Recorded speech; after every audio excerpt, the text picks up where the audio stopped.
1, 2, 3, 4, 5, 6. 6 days. That's exactly how much time you have to prepare for the next fusion, which is coming into Raid Shadow Legens.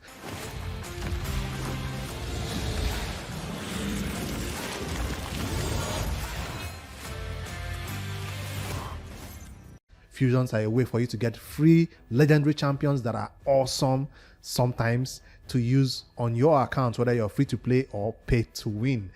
The next champion that is coming in as a fusion is a brand new champion, is not already in the game, called Lonatharil. Yes, that's the name. It's looking like one of those rich factions, talking about the high elves factions. And this champion, from what I can tell, will be awesome.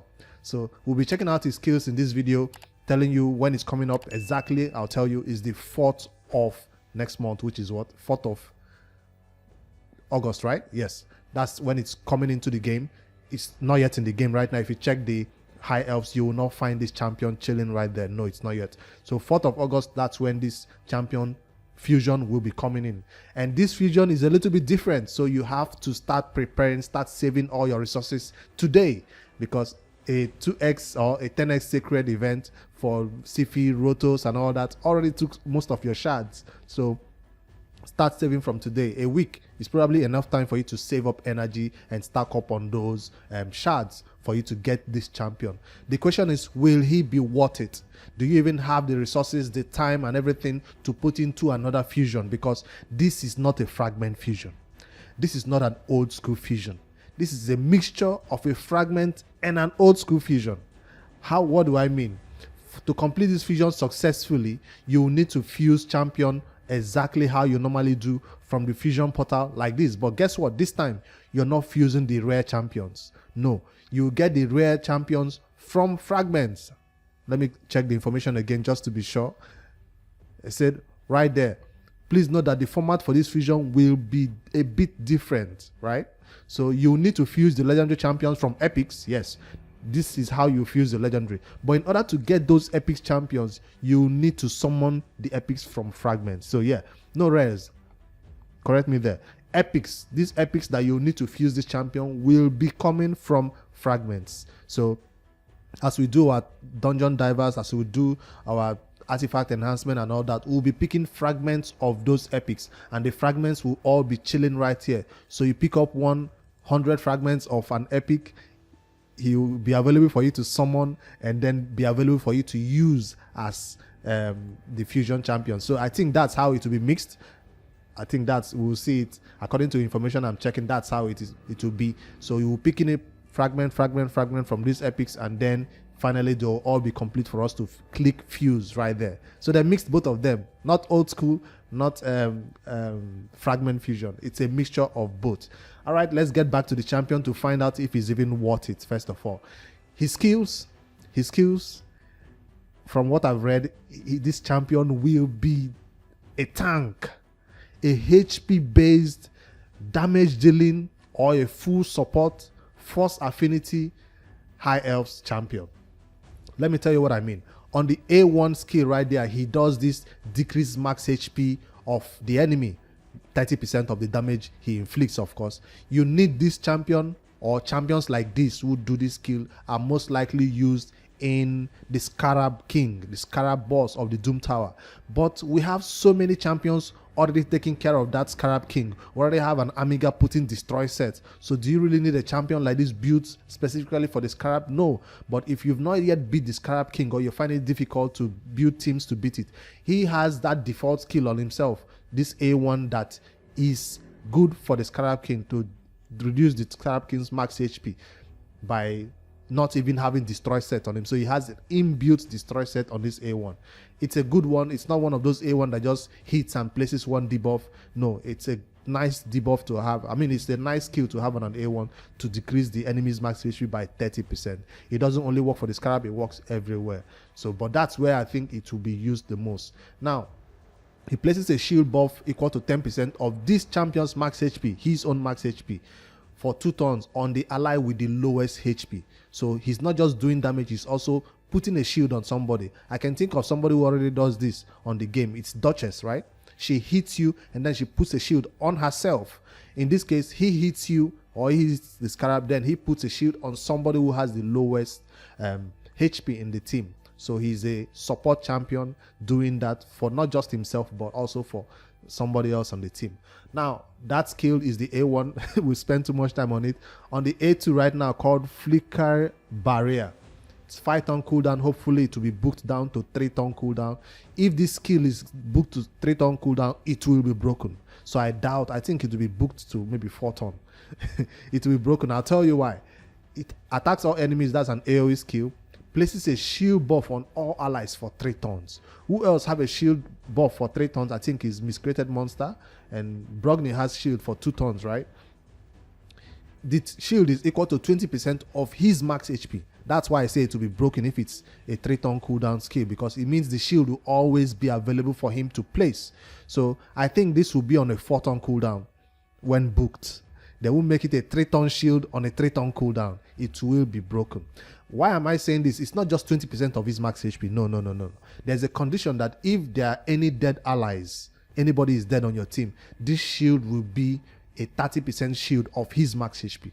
So you see, it's even a bigger shield than you originally thought. But check this out now. We know how we abuse shield for clan boss. I mean, those teams that cannot die, they keep increasing their shield endlessly, right? The teams that do millions of damage in the clan boss, those highest game-breaking records, they made sure this champion does not fall into that category by making sure that his shield cannot be increased. The turns of the shield cannot be increased, cannot be transferred, cannot be stolen, cannot be decreased. You can't do anything to this shield. Unlike Brogdon's shield, where when you place it, right, you can increase the turns. Unlike what's his name, the turtle, you can do stuff with his shield and all that. But this one, you can't increase this shield, you can't remove it, you can't expand it, you can't steal it, you can't nothing. So his shield is just not going to be used with other champions who work with shield. That's what I'm saying. So that's something to note. They made sure that we don't get another clan boss ultimate shield champion, just like we do with Brogni and the turtle right now. All right, on the A3 finest hour, this is my best part of this team. Originally I was like, okay, he does decrease enemies max HP. Okay, he has big shields. He's a support champion. Then I was like, oh, wait. Increase crit damage, then all allies join attack. So this is not your average, what's his name now? Farakin the Fat, where you increase our crit damage and then you don't join the attack. No. He joins the attack. According to what I'm reading, it says places a 30% crit damage, increased crit damage, and then the increased crit damage is for 2 turns though. Then teams up with all allies to attack a single enemy. So I can already tell that people will abuse this champion in the arena, because once it does this skill, it's over for you. Increased crit damage and he joins the attack, it's over. So he inflicts 20% more damage against targets under shield buff. So all those tanky teams in the arena that you come across, when you just see a defensive team, you know they'll have shield. Just bring him along and watch him go to town. Of course, you want to pair such a champion who does increased crit damage and all allied joint attack with AoE damage dealers. I'm talking about Skull Crown, talking about Senesha, the combos, the big ones. I forgot who else again that does AoE. I forgot them. But those are the 2 best ones that people use the most for blender teams.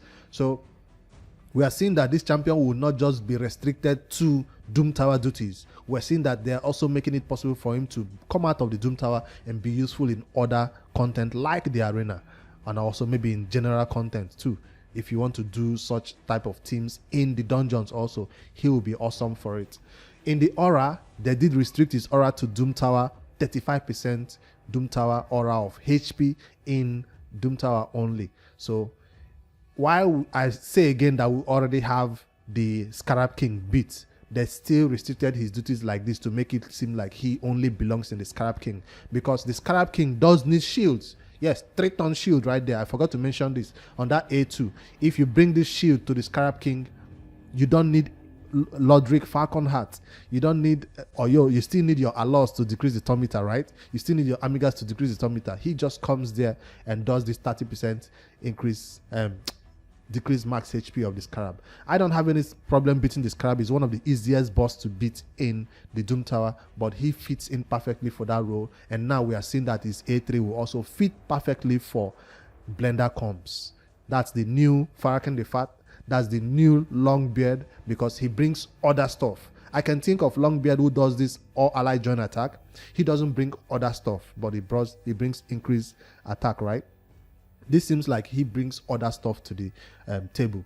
So will this champion be worth going for? Based on my analysis, initial analysis, this is not set in stone. Things might change. I might be getting or might be reading some things wrong right here. But from what I can read right here from this skill, it seems like this champion will be totally worth going for, especially if you don't have any champion that does all ally join attack. If you don't have a Farrakhan the Fat, if you don't have a Longbeard, if you don't have a Lanarkist the Chosen, you know, those champions that you want them to be an all-ally join attack, he fits into that purpose. Also, if you don't have a shield champion like Lodric Falconheart that I use for the Scarab, he also fits into that purpose. If you don't have a Miscreated Monster, shield right there. If you don't have a Brogni, shield right there. So if you have all these other champions I'm talking about, you might say, okay, you don't need him. It's like he's expendable. He's interchangeable with any of these champions I'm talking about. But if you don't have them, then maybe. So, but you know, we are playing Raid Shadow Legends or Pokemon Shadow Legends, where we are catching everything that we can. Any legendary, it's an opportunity to get a free legendary. So I don't think I'll be skipping out on this one. That's my final verdict. I will not be skipping out on this one. Despite the fact that they made it Old School Fusion and Fragment Fusion joined together, I will be saving all my resources, or I already have my resources saved up, ready to go for this fusion. So I'm ready.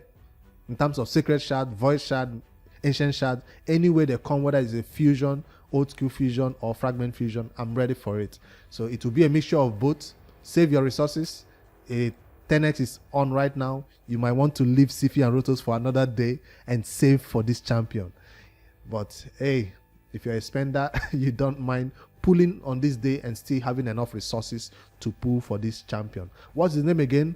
Lonatharil. That's the name. Coming when? 4th August. Do you guys think it's worth it? Are you going to be going for this fusion when it launches in the game? Let me know in the comments below. I'll see you guys in the next one. Like and subscribe. Bye.